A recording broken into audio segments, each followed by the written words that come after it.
بسم اللہ الرحمن الرحیم۔ ایک بڑھیا سر پر گٹھی اٹھائے جا رہی تھی۔ ایک خوبصورت نوجوان آتا ہے۔ وہ کہتا ہے، اماں یہ گٹھی کدھر لے کر جا رہی ہیں؟ لائیں مجھے دیں، میں اٹھاتا ہوں۔ بڑھیا کہتی ہے، بیٹا سنا ہے شہر میں ایک جادوگر آیا ہوا ہے جس کا نام محمد ہے۔ جو اس سے ملتا ہے یا اس سے بات کرتا ہے وہ اس کا ہو جاتا ہے۔ میں اسی کے ڈر سے یہ شہر چھوڑ کر جا رہی ہوں۔ منزل پر پہنچا کر نوجوان نے بڑھیا کا سامان سر سے اتارا اور اس سے اجازت چاہی۔ بڑھیا نے بہت دعائیں دیں اور کہا کہ چہرے سے تو کسی اعلیٰ خاندان کے لگتے ہو اور بہت ہی نیک بیٹے ہو۔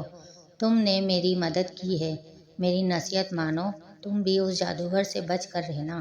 ارے ہاں، میں تمہارا نام تو پوچھنا ہی بھول گئی۔ بیٹا کیا نام ہے تمہارا؟ وہ جوان مسکرا کر کہتا ہے، اماں جی میرا نام ہی محمد صلی اللہ علیہ وآلہ وسلم ہے۔